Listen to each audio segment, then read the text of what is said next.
الحمد لله رب العالمين، والعاقبة للمتقين، ولا عدوان إلا على الظالمين، والصلاة والسلام على رسوله الكريم وإمام الموحدين، وعلى آله وصحبه ومن تبعهم بإحسان إلى يوم الدين. أما بعد، السلام عليكم ورحمة الله وبركاته. برادران و خواهران عزیز اهل توحید، بارک الله فیکم و وفقکم الله بكل خیر. در حلقه گذشته اولا باذن الله سبحانه و تعالی این حلقه نهم است و در این حلقه هم ان شاء الله سبحانه و تعالی ایمان، موضوع ما ایمان بالله است. الایمان بالله است.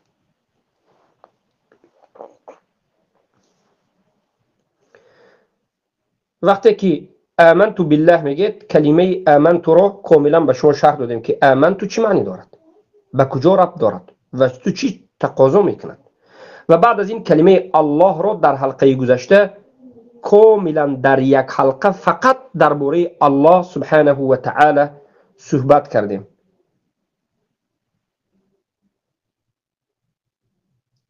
و انکنون ما بعضی از صفاتهای الله سبحانه و تعالی رو به شما بیان میکنیم تا که ایمان شما در آمنت بالله به وجود آید.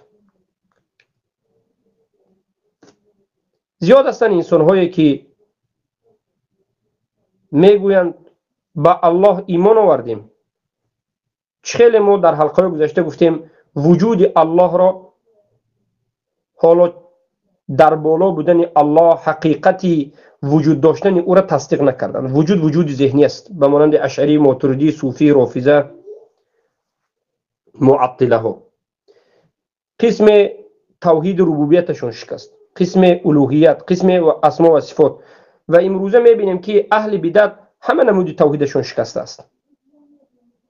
هم توحیدی، هم در مسئله وجود الله توحید ندارند، هم در مسئله ربوبیت، در مسئله حکم، در مسئله دعا میروند طلبی منفعت، طلبی دفع مضرر از قبر. در مسئله حکم به حکم غیر الله، قانون برآوردن و غیره. اینها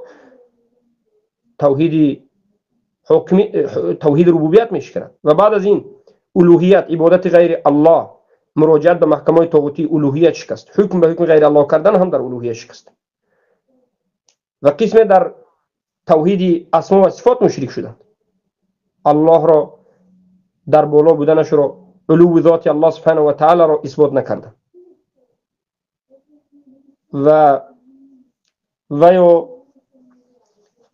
در مسئله علم الله که باب قدر است، یا جبریه یا قدریه و غیره، به کفرها. یا در مسئله کلام الله سبحانه و تعالی که کلام رو کلام نفسی و غیره گفتند. و این مشکلی ها در بین ما و شما امروز وجود دارد.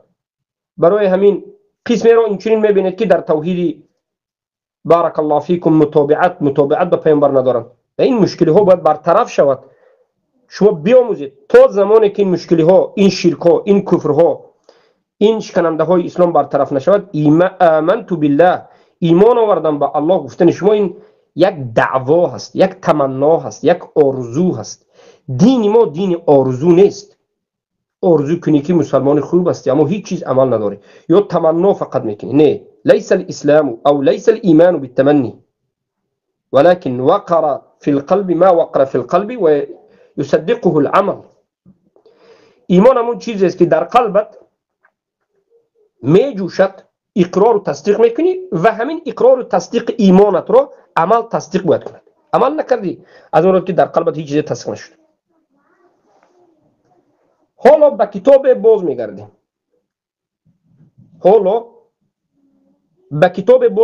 و از همون کتاب صفتها رو بیان میکنیم. زیرا که ما در انمین ارکان ایمان عادتاً به کتاب محمد ابن عبدالوهاب رحمه الله اصول الایمان باز میگردیم. اصول الایمان. ما کتاب اصول السته رو خوندیم. حالا درباره اصول الایمان، اصول الدین نه، اصول الایمان، یا اصول الثلاثه نه، یا ثلاثه الاصول نه، اصول الایمان، بیان اصول الایمان.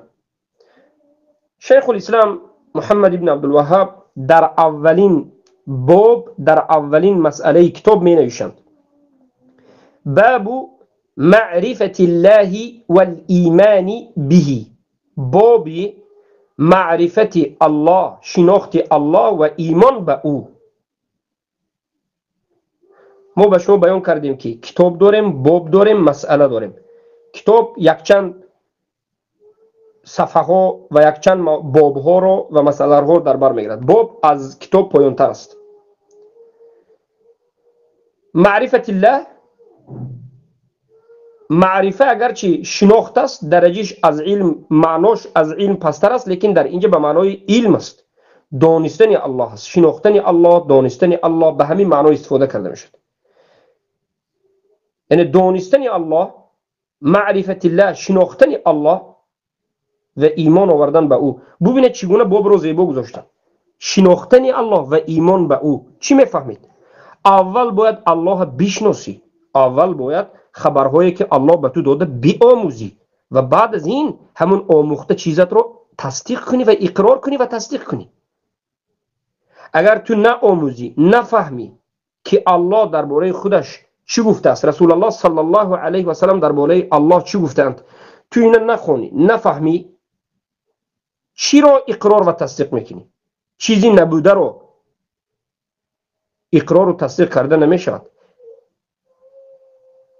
جاهل اقرار و تصدیق ندارد. من ایمان آوردم میگه دروغ است، برای که جاهل است و حال هیچ چیز نشناخت که ایمان بیارد. شناختی، فهمیدی، خبردار شدی، بعد ایمان میاری، بعد اقرار میکنی. بارک الله فیکم. برای جهل کفر است. الجهل بالله کفر قبل الخبر و بعد الخبر. جاهل ماندن در حق الله، نشناختن الله کفر اکبر است. آدم کافر میکند. تو به حجت رسد هم یا نرسد هم، پیش از حجت رسیدن یا بعد از حجت رسیدن، در هر دو حالت انسان کافر است، زیرا که ایمان به الله ندارد. انا همین نقطه، همین که کسی که جاهل به الله است ایمان به الله ندارد، زیرا که ایمان بعد از علم به وجود میاد. برای همین امر کرد که الله فعلم انه لا اله الا الله، بیاموز، بدان که نیست معبودی بر حق بجز الله. نامختی، ندانستی، تو از کجا ایمان میاری؟ باور میکنی، باور نمیکنی.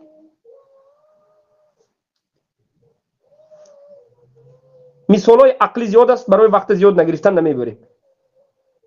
تلفن که امروز در دست من شما هست، اگر 300 سال پیش اگر میگفتن که همچنین تلفن و همچنین برنامه و همچنین حادثه، هیچ کس باور نمیکرد، نه اقرار میکرد و نه تصدیق میکرد. امروز ما دیدیم، آموختیم، فهمیدیم، اقرار و تصدیق، یا میآموزیم اقرار و تصدیق. انا همچنین، انا کنون اولین حدیثی که شیخ آوردند، شیخ محمد بن عبدالوهاب مجدد الدین رحمه الله گفتند عن ابي هريره رضي الله عنه قال قال رسول الله صلى الله عليه وسلم قال الله تبارك وتعالى أنا أغنى الشركاء عن الشرك من عمل عملا أشرك فيه معي غيري تركته وشركه. رواه مسلم. از ابو هریره رضی الله عنه عن اومد، عن لن اذن کی، یا که مسئله الى، على و عن، این حرفایی که اگر به پیش یگون اسم اومد همون رو جر میکرد، حروف جر است.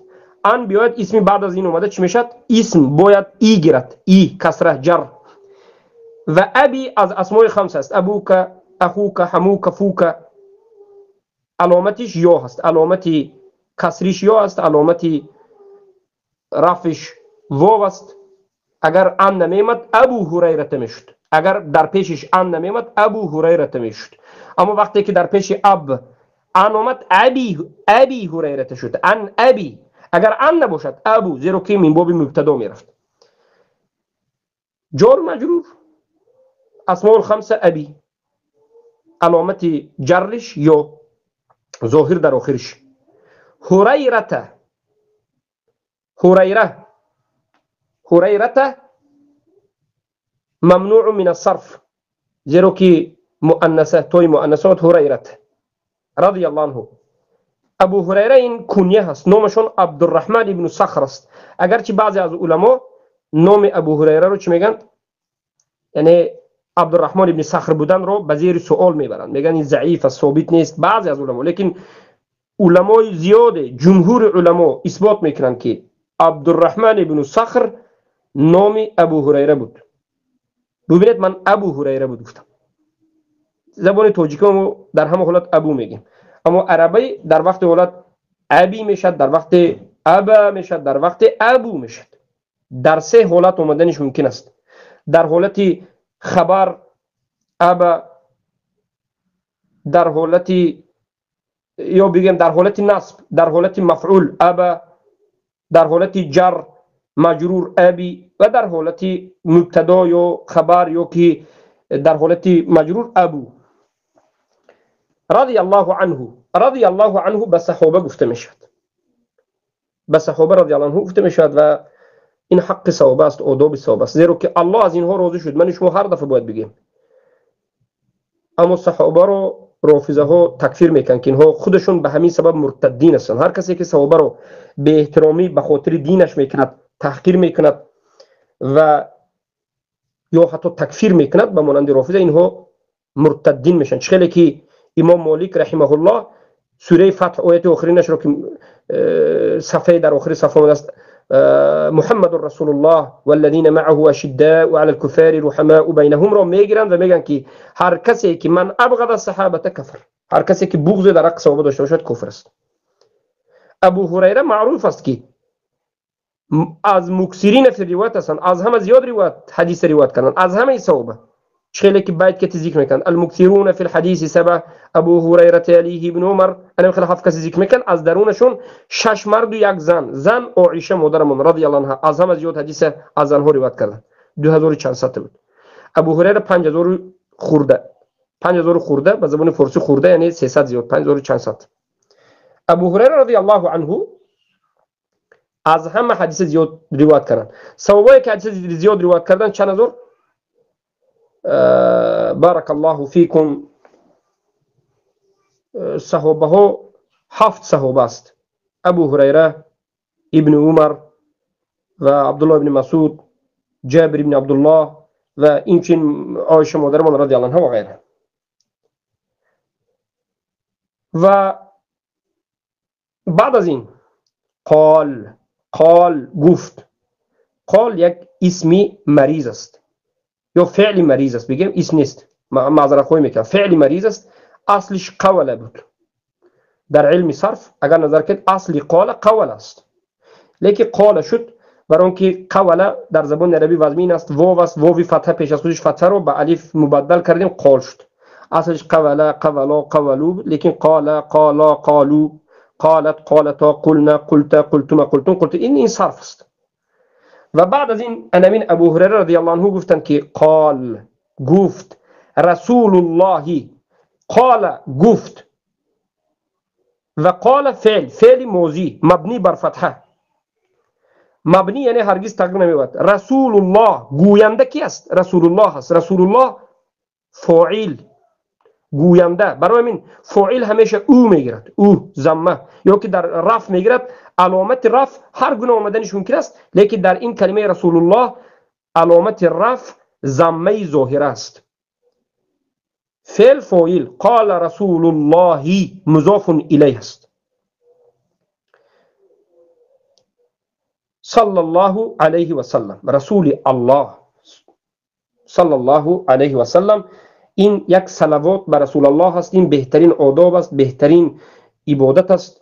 هر کسی که یک بار صلوات میگوید 10 گناهش بخشیده میشد. من صلی علیه وحده صلی الله علیه عشر صلوات و خط عنه عشر خطايات و رفع له عشر درجات. یک صلوات فرستید 10 گناهتون بخشیده میشد، 10 درجهتون برداشته میشد و 10 بار الله به شما صلوات میفرستد. و خصوصا روزهای جمعه هر روز باید مسلمان گفته باشد. در دمش رسول الله میگن که قال الله تبارک و تعالی. قال گفت فعل، الله فاعل گوینده، تبارک و تعالی این دو صفت الله سبحانه و تعالی تبارک و تعالی. سند ببینید، ابو هریره از رسول الله از الله. دین ما نمین است، دین ما به سند است، از همه جا از هوا گرفته نشد. ای فلان ملا گفت تمام نه. من وقتی که میگم که از صحیح بخاری گفتم، صحیح بخاری بینش و بین رسول الله صلی الله علیه و سلم 5 ماکسیموم بسیاریش 5 آدم است، در بعض حالت 4 5 4. سند الذهبی میگن، سند ذهبی، سند خیلا هم ذهبی، یعنی سند تلاگین در موطأ ابن مالک است، از 3 کس روایت میشد: عن مالک، عن نافع، عن عبدالله ابن عباس، عن رسول الله صلی الله علیه وسلم. عن نافع عن ابن عمر، نافع مولا ابن عمر بود. این را سند ذهبی میگن که بین مالک و بین رسول الله 2 آدم است. دین ما سند است. یگانه دین و یگانه مذهبی که فقط سند صحیح ضعیف میگوید و صحیح کتی میگیرد، ضعیف ترک میکرد، این اهل سنت و الجماعت است. عذری های کذاب میبینید که فقط دروغ حدیث ضعیف آوردن میگیرد. باطل بودن مذهبی رو، دین رو در اساس ضعیف بودن سندش قپید. هر کسی که عقیده باطلش رو در اساس قرآن واضح اثبات کرده نمیتواند، اصول دین رو در اساس قرآن واضح اثبات کرده نمیتواند، در اساس حدیث صریح و صحیح و قطعی دلالت واضح اثبات کرده نمیتواند، هر چیزی که میارد یا به دیگر چیز دلالت میکند یا ضعیف است. پس دانید که این مذهب باطل است، بمانند مذهب ظاهری، بمانند همه این مذاهب به خصوص مدخلی عذری ها. و این سخنها عادتا از موضوع بیرون من باب فایده گفتم. ببینید اگر ما کتاب رو همچنین شرح بدهیم، یک کتاب 10 سال بعد میریم والله علم کتاب های کلانتر باشد. یعنی ببینید هر یک مسئله به گپ زدن ممکن است. ابی به حمزه به باید گپ زنیم، حمزه، ابی، حمزه، ما حمزه القطع داریم، حمزه الوصل داریم. همین حمزه به در مدینه منوره ما تقریبا 1 ماه درس گذاشته است. الفی که هست الف حمزه، برام که حمزه الوصل است و حمزه القطع هست. ابن مثلا محمد ابن عبدالله میگید، انا همینجا محمد ابن باید بگید یا محمد ابن. اگر ابن عبدالله بعد از ابن عبدالله نام انیق باشد، اینجا حمزه را نگویده میشد حمزه ابن.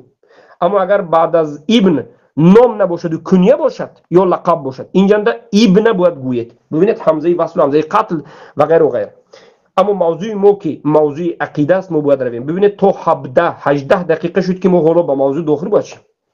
معنای حدیث همین است که الله سبحانه و تعالی گفت، حدیث قدسی است. ما قرآن داریم، حدیث قدسی داریم و حدیث عادی داریم. قرآن معروف است، کلام الله است، هم حرف هم معناش. اما در بالای حدیث قدسی اختلاف زیاد شد. در بین تاجیکان مشهورترین سخن درباره حدیث قدسی چی است؟ همه مشهور میدونن که حدیث قدسی سخن معناش از الله است، سخن رسول الله است. و البته این علما ضعیف میگن، بلکه قول راجح بسیار علمای محققین گفتن که حدیث قدسی سخن هم از الله است، معناش هم از الله است، اما از قرآن نیست. این الله اجازه نداد که از قرآن باشد، این حدیث قدسی است.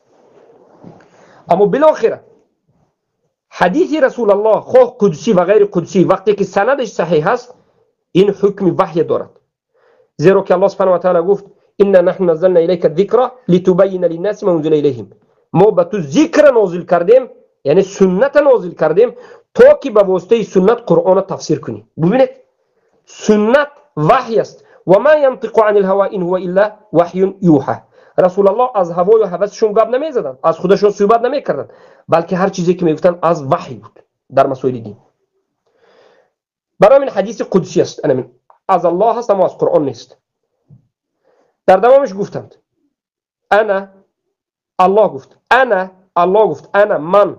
در بعضی حالات میبینید که الله نحن میگه، نحن نزلنا الیک القرآن، نحن نزلنا القرآن، نحن نزلنا الیک الذکر. نحن آیت زیاد است و این آیتی که حالا باید بیادم نموده است. در آخرش میگه و انا له لحافظون. در اول این آیت نحن است، یعنی ما قرآن رو به تو نازل کردیم و ما حفظ میکنیم. به شما سوال میاد که چرا الله ما گفت من نگفت؟ آیا ما بلکه در زبان عربی در نحو در گرامر که ببینید میبینید که وقتی که الله ما نحن رو استفاده میبرد این نه به خاطر اینکه یک چند کس است یک چند نفر است اعوذ بالله این شرک است نه بلکه الله وقتی که عظمتاً یک سخنی بزرگی رو به خودش نسبت میدهد یک عملی بزرگی رو نسبت میدهد نحن میگوید این بزرگی الله نشون میدهد در حق الله نحن گفتن بزرگی الله است اما در جای الله انا گفت انا اغنى شرکاء یعنی شرک من غنی هستم یعنی بی نیاز هستم محتاج شرک شما نیستم بله انا نحن نزلنا الذکر و انا له لحافظون بدوید انا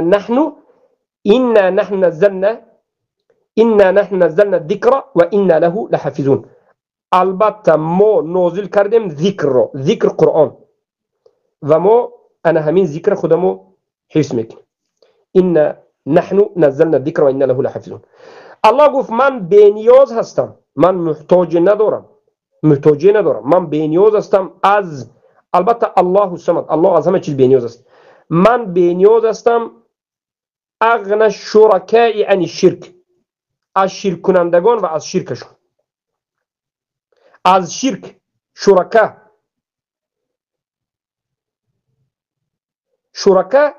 یعنی کسی که شریک الله باشد یعنی الله بی نیاز است که او شریک داشته باشد و اینچنین الله از شرک بیزار است من عمل عملا هر کسی که عملی رو انجام بدهد اشرک فیه و در همون عمل شرک رو قرار بدهد معی به من یعنی به الله غیری چیزی دیگری رو ترکته و شرکه ترک میکنم خودش رو و شرکش رو این تکفیر است یا نیست یعنی ببینید انا میگم برای تکفیر مشرکین خیلی حدیث قوی است هر کسی که عملی رو کند که در همون عمل شرک اکبر رو انجام بدهد ترک میکنم خودش رو و شرکش رو آیا ترک الله یک بنده رو تکفیر است یا نیست اگر علم اصول فقه رو نظر بکنید تکفیری که الله در قرآن و در احادیث قدسی آمده است این دلالت میکند به یک چند لفظ الله سبحانه و تعالی مثلا میگه ولا یفلح الساحر حیث اتى کجای نرود ساحر سحر کننده نجات نمییابد لا یفلح این تکفیر است لا یفلح تکفیر است در اینجا در جای دیگر یا که کلمه حبط عمله یحبط عمله بمانند اینکه لئن اشرکت لیحبطن عملک وتکونن من الخاسرین لیحبطن انا میگم تکفیر است یعنی اگر کسی که شرک کند یا پیامبر رو الله گفت اگر شرک کنی عملت حبط میشه یعنی تکفیر است حبط برای که اگر آدم کافر نشود یا مشرک نشود هرگز عملش حبط نمیشود یا که آیت بیاد که در اینجا خالدن مخلدن فی النار می سوزید گفته باشد اما دیگر حدیث اومده معنی اینو بیان نکرده باشد زیرا که یک آیتی است در قرآن من قتل مؤمنا متعمدا فجزاؤه جهنم خالدا این آیت خوارجا میگرند و یک آدم متعمد کشید یک بار جهنمی میگن بلکه مسئله با دیگر حالت رو داره بلکه یعنی عذاب سخت در نظر داره اگر قرینه نباشد خالدا مخلدن وقتی که اومد این چیره در بر میگیرد اینم تکفیر در بر میگیرد یا که الله وقتی که میگوید که من به تو ولی نیستم اگر فلان عمل کنی من دوست تو نیستم من تو ترک میکنم به مانند اینکه ولا ان اتبعت اهواءهم من بعد ما جاءك من العلم ما لك من الله من ولي ولا نصير اگر پیروی هوای هوسی اونها کردی بعد از به تو بیان شدن قرآن از جانب الله تو ما لك من الله تو نداری از الله ملک من الله می ولی از دوستی هیچ چیز از جانب الله نداری و نصرت هم از جانب الله نداری اینم تکفیر است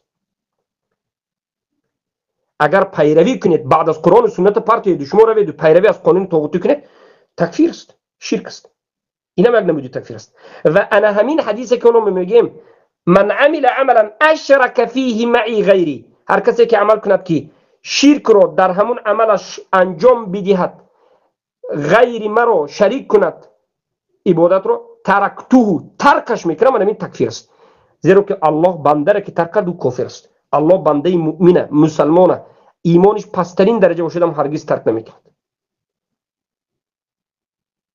انا کی فهمیدید؟ این یک علم اصولی است که باید ما دونیم. بعد از این بعضی از جهال اومده میگن که کنی در کجا الله کافر گفت، در کجا مشرک گفت. بله مشرک گفته و کافر گفتم خیلی زیاد صدها آیت و حدیث هست مشرک و کافر، لیکن انا این علم است، علم انا این است، علم اصول فقه. رب است، یکتا است، تنها است، غنی از همه شریکا است. شرکا یعنی از شریکا، نه در خلق او نیاز دارد که کسی به او همراه باشد که خلق کند، نه در ملک، نه در اداره این دنیا و زمین و آسمان.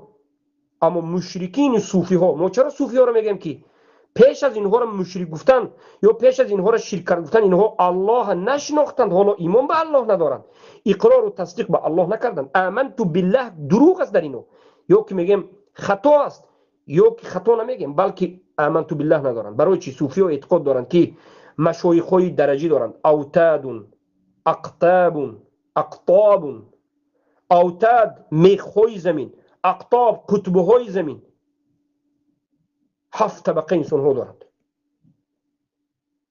قطبشان 4 تا. وقتی که آمنت بالله میگه باید به قطب ایمان بیارد. قطب را بعضی از صفات های خاص الله را به اقطاب مشایخشون دادند. میگن که این دنیا را 4 قطب صوفی نگاه میدارد در 4 کنجش.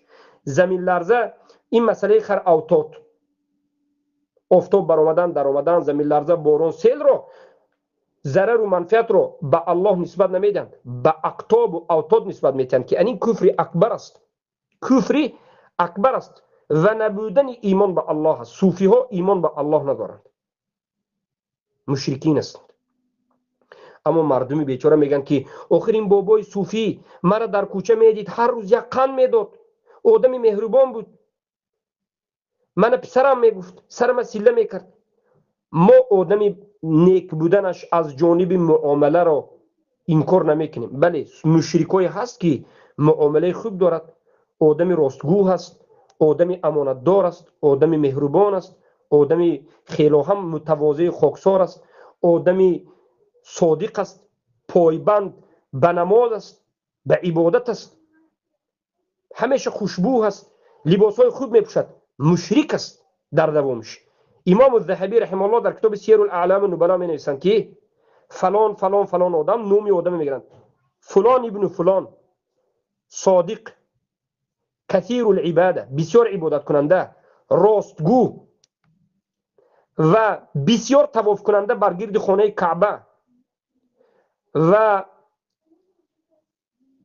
به سلطان ها سخت گیرنده، دور شونده از سلطان ها، رافضه، گمراه. در دوامش میگن که رافضه و گمراه. این عدل اهل سنت است که ما یک کسی میگیم که بله آدمی با آداب، با اخلاق، تازه پوش، راستگو، راست قول، بسیار طواف میکند، حج میکند، نماز میخواند، مشرک است، ایمان به الله حالی نآورد. مشکلش همینجاست که جاهل است، جاهل است. اما مردمی که به ما اعتراض میکنند آداب و اخلاق او را بالاتر از ایمان به الله میدانند. اونها حکم کردنشون به مسلمان بودن او در اساس آمنت بالله نیست، در اساس آداب است، در اساس اخلاقی است.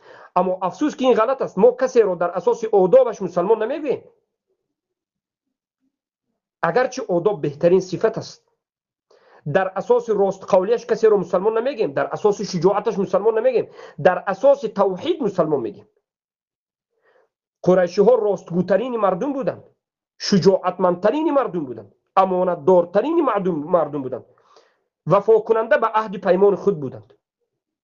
به خاطر عهد پیمان شده صدها نفر به مرگ میرفتند، اما مشرک بودند، صفاتهای خوب داشتند، مشرک بودند. برای همین برادران عزیزم، شما صفت خوب را به ایمان آمیخته نکنید. ایمان دیگر چیز است، صفت خوب دیگر چیز است. مشرک گوید معناش این نه که وای حتما باید بد اخلاق باشد، او شاید با آداب نسبت مخلوقین، نسبت انسان ها باشد، اما بی آداب در حق الله است. اگر عموما بگیم بی آداب ترین انسان است، زیرا که بی آداب ترین انسان کسی است که بی آدابی در حق الله میکرد. بعد از این آداب دوم، بی آداب دوم، درجه دوم بی آدابی در حق مردم میکرد. مشرکین عادتی بد دارند، مشرکین گردنشون در نزد مخلوقین خم میکنند، خود را به آداب نشون میدهند. به مانند رافضه و صوفی، وقتی که به رافضه صحبت میکنی خم می شود، خار و ذلیل به زیر پایت سجده میکند، خاکساری گویا که مردم به همین جذب میکند. اما این خبیث صحابه ها را مرتد میگد. این خبیث مادرمون عایشه را طعنه به فحش میزند. این خبیث قرآن انکار میکند. این خبیث روز قیامت انکار میکند. این خبیث تمام صفاتهای الله به امام های 12 گانه دادگی است. این خبیث شرک میورزد به الله. الله اینو ترک کرده است، لعنت کرده است، مشرک گفته است، اگر توبه نکند جهنمی گفته است. مردم میوند میگن که این به آداب است، خاکسار است، این ایمان دارد، حق است میگن. آدمی به آداب چرا آدمی به آداب به اخلاق چرا مشرک گفت میگد؟ ایشان ما شکمی زیبا دارد میگن، جلکه زیبا دارد، مسجد پوشید، مدرسه پوشید، ماشاءالله به اسلام 30 سال خدمت میکند، در بالای منبر بود، شب و روز دعوت میکرد. بله ما میدانیم، ما دیوانه نیستیم، از همه این حادثه با خبر هستیم. همه این چیزایی که شما میگید حق است، اما مشرک است، جاهل در توحید است. خود فهمیدید، اینو باید خوب فهمید. اولین درجه حق الله است. حق الله علی العباد ان یعبدوه ولا یشرکوا به شیئا. اولین حق الله اینو مختن الله است. قرآن و سنت و دین باید آموزی، فهمی، اقرار کنی، تصدیق کنی. اولین چیزی که از دین می آموزی باید الله بیاموزی. و الله چخیل می آموزی؟ لا اله الا الله. غیر الله رد میکنی، الله می آموزی. الله می آموزی که غیر الله رد میکنی. برای همین است که اولین چیز این ایمان به الله است. و این حدیث این چنین دلالت به توحید الوهیت میکرد. من عمل عملا اشرک فیه معی، یعنی در اول حدیث ربوبیتی یگانگی خودش اثبات میکند و کسی شریک بودن به او انکار میکند. الله الصمد، قل هو الله احد الله الصمد. و در قسم دومی حدیث که میگد من عمل عملا اشرک فیه معی غیری ترکت و شرک، توحید الوهیت اثبات میکرد که تو باید بشناسی الوهیت الله چیست، عبادت یکتا و تنها، یعنی هیچ کسی شریک نیست به الله در ربوبیت، نه ملک مقرب ولا نبی مرسل. یگان ملائکه نزدیکترین به الله، بزرگترینی که اونها جبرائیل و میکائیل و اسرافیل و ملک الموت، یگان نفر اونها را عبادت کردن به حق نداری. به واسطه یگان نفر اونها دعا کردن به حق نداری. البته به محبت اونها، به ایمان آوردن به اونها، به الله ایمان میآوری و به الله نزدیک میشی در اساس قرآن و سنت. و این چنین یگان پیامبر حق نداری که روی دعا کنی، در سر قبرش سجده کنی. الله اجازه نداد. پیامبر الله نیست، پیامبر بشر است. پیامبر گفت لا تطرونی کما اطرت النصارى عیسی ابن مریم قولوا عبد الله و رسوله. من بالا نبرید چگونه که نصرانی ها عیسی را بالا بردند و عبادت کردند، بلکه بگویید که من بنده الله هستم و رسول او هستم. پیش از رسول بودن بنده هستند. انسا کما توسون انا بشر مثلکم انسا کما توسون. پیامبر گفت من بشر هستم مثل شما، فراموش میکنم. چه که فراموش میکنید؟ الله امر کرد و بگفت در اول وقت قول میگه، در آخری وقت میگه لا اعلم الغیب، غیب نمیدونم. الله امر میکرد که بگو که پیامبر غیب نمیدونم. در وقت دیگر میگه لو كنت اعلم الغیب لاستكثرت من الخير و ما مسني سوء. اگر من غیب میدونستم هرگز به من ضرری نمیرسید و من همیشه کاری خیرم بود زیاد میشد. معلوم است که به پیامبر زهر دادن، معلوم است که پیامبر کتی جنگ کردند، شکست دادن در احد، و معلوم است که دندانشون شکستند، رباعیشون. و بالاخره پیامبر بشر بودند. پیامبر دوست داشته به درجه الله نبردارید. الله است و رسول است. بارک الله فیکم. توحید الوهیت، عمل عبادت تنها به الله بکنید.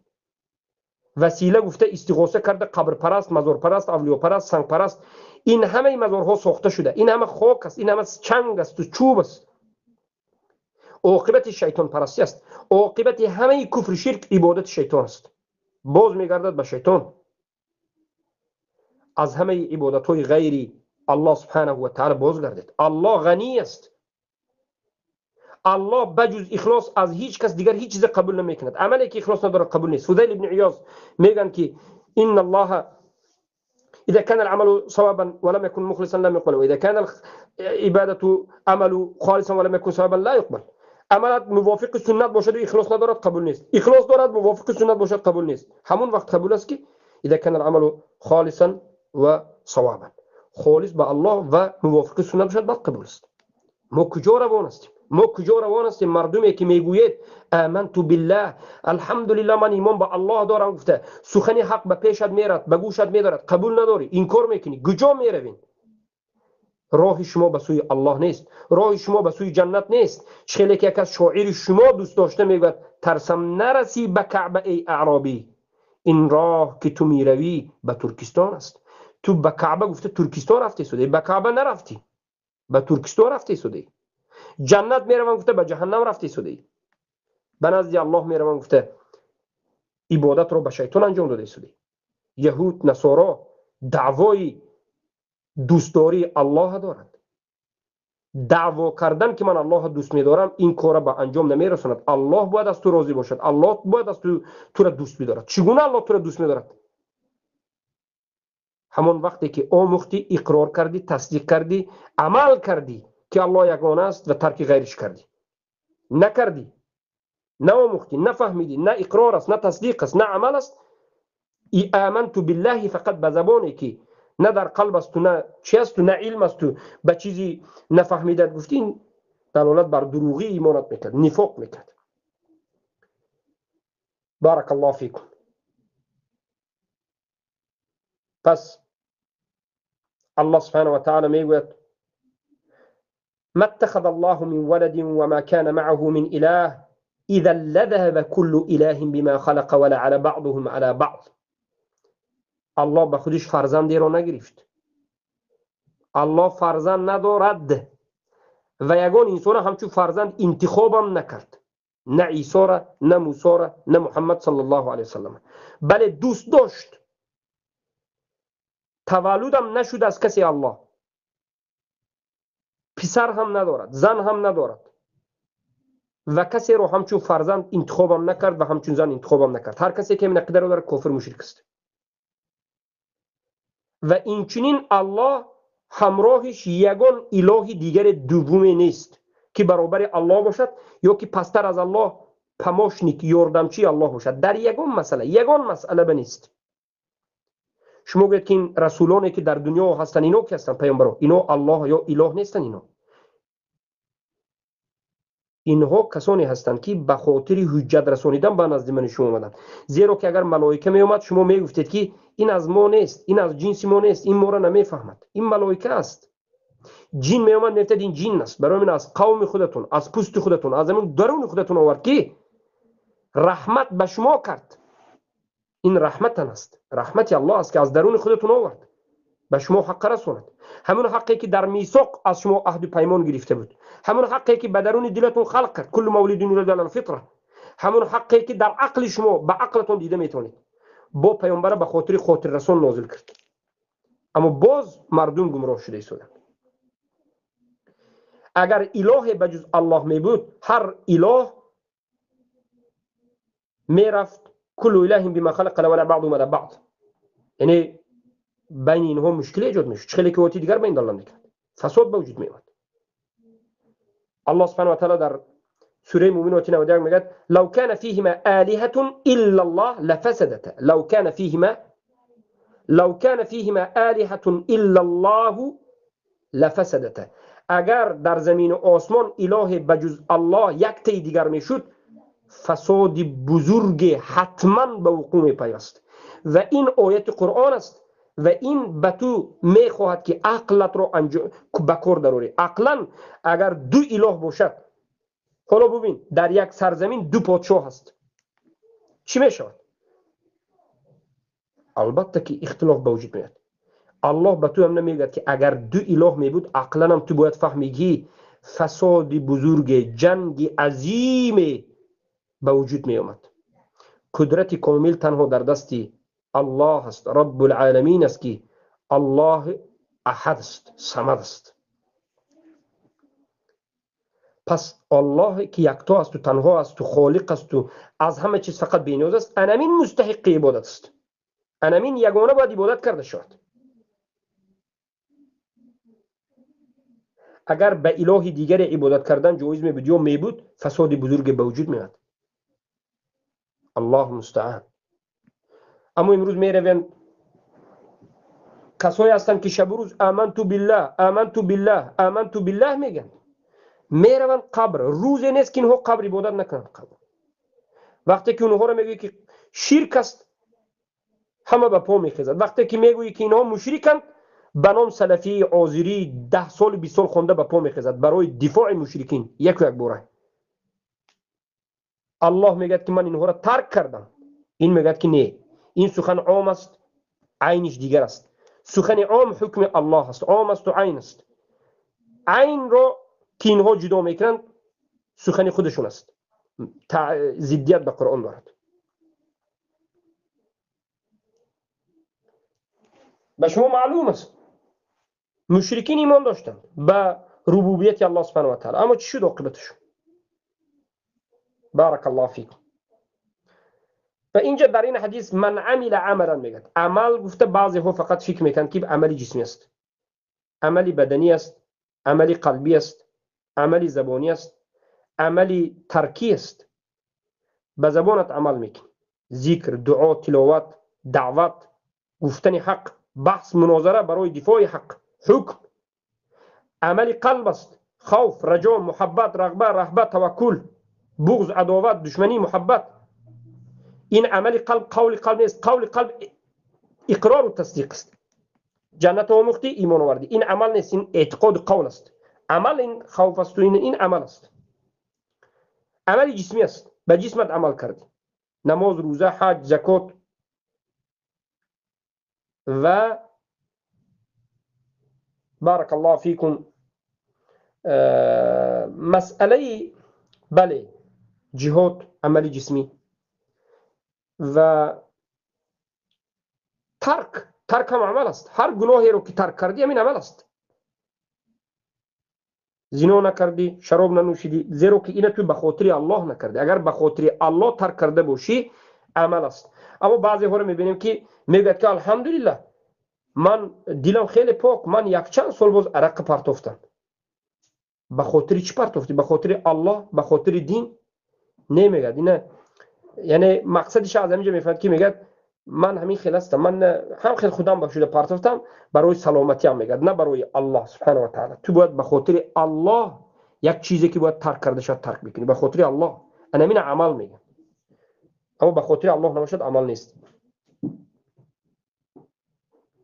عمل قلبت اگر در درونش همراه الله کسی باشد باطل میشود، عمل خود باطل میشود، زیرا که به عمل غیر الله در اومد.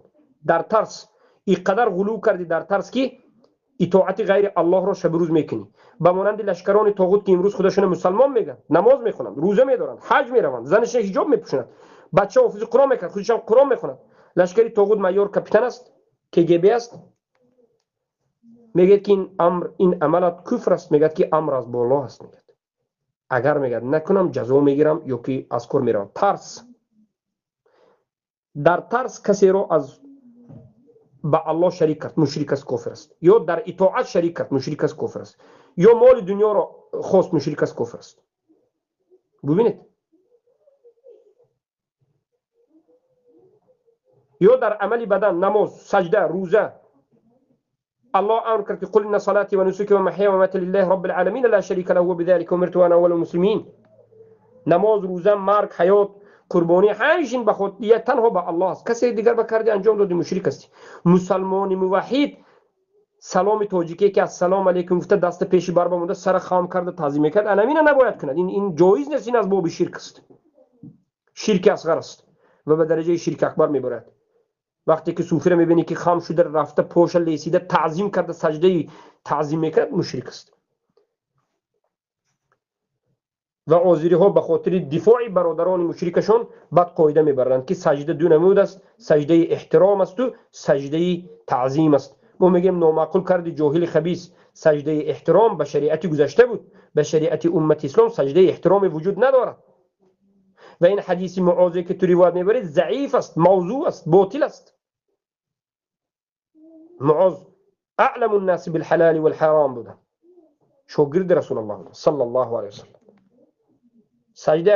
سجده است در این امت. سجده به الله، سجده عبادت است. حق نداری که به زیر پای مادرت پدرت سجده بکنی. بزرگ اینقدر پدر مادرت بزرگ شماری که سجده بکنی. یا که قدر پدر مادرت بزرگ شماری که پدرم نماز نخوان امنیت بیزی گفت نماز ترک بکنی، پدرت طاغوت گرفتی، پدرت برابر دی الله کرد. یعنی طاغوت گرفتن، طاغوت این است که کسی را برابر الله بکنی. تاجیک‌ها در این مسئله مشکلی دارند، پدر و مادر را احترام میکنند لیکن از حد میگذرند. هر چیز حد دارد، هر چیز حد دارد.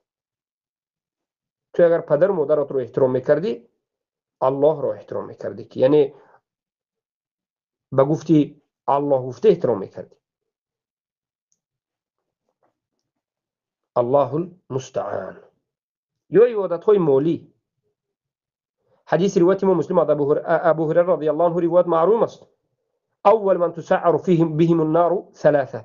اولین کسایی که از مسلمان ها این حدیث از همه آدم ها نه، کافرها جدا رفت.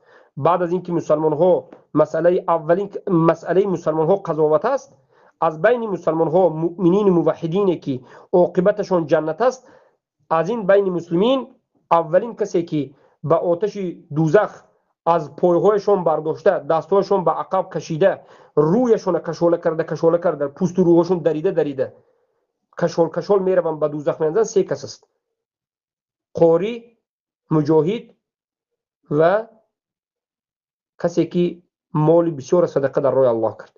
برای همین عالم دین قاری وقتی که قاری شد، صداش بزیف شد، اینقدر نباید ریا داشته باشد، به خاطر مردم نکند این کار.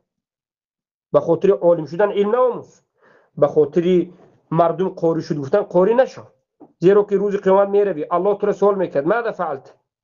به تو ذهن دادم، به تو علم دادم، ماذا فعلت؟ میگد که علمت فيك حتى تعلمت فيك حتى علمته.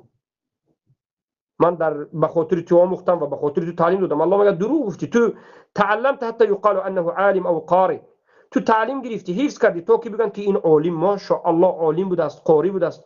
مردم گفتند تو جزات در دنیا گرفته شدی، همه مردم تو را ماشاءالله خیلی برداشتند، تو در نزد ما هیچ چیزی نداری، برای اینکه تو شرک کردی. ترکته و عمله، تو را و عملت من ترک کرد. مجاهد میارن چیکار کردی؟ تو به قوت دادم، شجاعت دادم، سلامتی را دادم، نعمت دادم، چیکار کردی؟ میگه که قاتلت فیک حتی قتلت، در راه تو قدر جنگیدم، قدر آدما رو کشتم، خودم در راه تو وفات کردم، شهید شدم. الله میگه که کذبت، دروغ میگی. قاتلت لیقال الناس، تو کشتی تا که مردم میگن که شجاع، تا که مردم میگن که ماشاءالله میدان برفت، او چقدر مشهور شدن خواستی. تو جزات در دنیا گرفتی، مردم تو را گفتن تو در نزد ما هیچ چیز نداری، جهنم ببرید.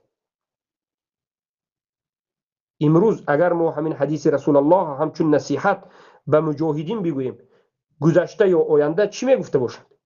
بعضی او فکر میکند که مجاهد شد هرگز و دیگر هیچ چیزی نیست، او ریا به او ضرر ندارد، کبر به او ضرر ندارد، چیز خواهد میکند. نصیحت کردی به بلا میمونی، نصیحت کردی به بلا 100 تهمت و 100 دشنام و تو را حتی به تکفیر میبرد. ولی که ببین ریا نباید باشد و این سرشوی ریا که از جهل است و ریا به توحید ضرر دارد. و ابن تیمیه رحمه الله ریا را حتی ریای شرک اکبر به درجه ذکر کردند. و سوم آدم مال داد، مال به خاطر معروف شدن داد. حافظ ابن رجب رحمه الله میگوید که واعلم ان العمل لغیر الله اقسام، بدون که عمل به غیر الله که انجام میدی چند قسم است. فتارة یکون ریاء محضا، بعضی وقت عملی تو ریای خالص محض، کاملا ریا است همه عملی تو، بحيث لا يراد به سوى مرئیات المخلوقین لغرض دنیوی. یعنی از این جهت که انسان وقتی که عمل میکند بجز نظر مردم، نظر مخلوقین و غرض دنیوی هیچ مقصد ندارد، این ریای خالص است. و تارة یکون العمل لله و یشارکه الریاء، و در بعضی اوقات عملی تو به خاطر الله است اما ریا به این میپیوندد. فان شارکه من اصله، اگر از اصل عبادت ریا پیوست شد، فالنصوص صحیحه تدل على بطلانه و حبوطه، نصوص های صحیح دلالت به حبط شدن عملت و باطل شدن همین عملات میکرد. عملت باید از گشته کنی. نماز به در اومدی، بعد از در اومدن ریا شروع شد، مردم با کمتر پهلو بگون آدم اومد ریو شروع کردی عملت محبت شد گشته از اول باید نماز خونی و این کان خاطرا ثم دفعه فلا يضره بغیر الخلاف اما ریو آمد لیکن تو ریو آمده را گرفتی و پرتوفتی خودت مبارزه بردی مجبور کردی که ریو از خودت دور کنی بدون یگون خلاف عبادت است عبادت باطل نمیکرد و این استرسل معه فهل يحبط به عمله اما همه ریویی که به درون عبادت اومد و دوام یافت مبارزه کرده دور نکردی او عملت هبته میشد ام لا يضره ذلك وجازي على اصل نیته یا به تو هیچ ضرری ندارد و جزا میگیری به اصل نیتت فی ذلك اختلاف بین العلماء علماء در این مسئله اختلاف کردند السلف من السلف قد حكاه الامام احمد وابن جرير الطبري ورجح ان عمله لا يبطل بذلك احمد ابن حنبل و ابن جرير الطبري گفتن که عملش باطل نمیشد و انه يجاز بنیت الاولى وهو مروي عن الحسن البصري وغيره بنیت اولا ریو یعنی حالا شما چی فهمیدید ما سه نمود ریو داریم ریویی که انسان ریوی شرکی است ریوی منافقین است منافقین ریاکارا برای مردم نشان دادن کردند اظهار الاسلام و ابطال الکفر اسلام ظاهر کردند و ریاگی کردند کفر در دین داشتند شرک اکبر است ریای دوم یک آدم موحد لیکن در اصل نیتش ریاکاری حالا به مسجد نرفته از درون خونش رفته است نیت ریا از همون الله اکبر گفته نمازش هر کرد ریای دارد تا آخر اصل نیت که ریا دارد عملش هبته باید گشته خواند ثواب نیست اما یک آدم خالصانه به عبادت میرد به خاطر لله میرد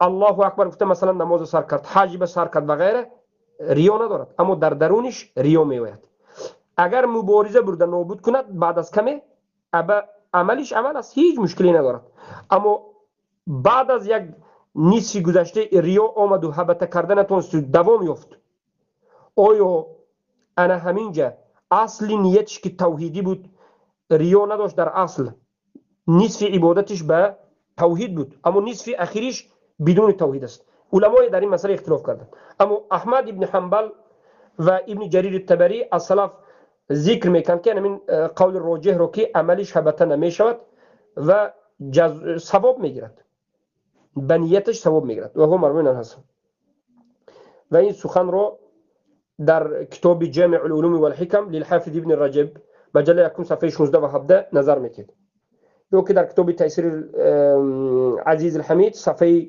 247 248 نظر بکنید بارک الله فیکم و با همین این حلقه رو به پایان میرسونیم انا همین از شناخت آمنت بالله اگر حلقه کمی طولانی شد خیلی مفید است در مسئله آینده باز میبینیم که در باب آمنت بالله باید چی بگوییم که ایمان کامل بشه البته درس ها رو منهجی کتاب رو شرح میتیم کتاب شیخ رو سبحانك اللهم بحمدك اشهد ان لا اله الا انت استغفرك واتوب اليك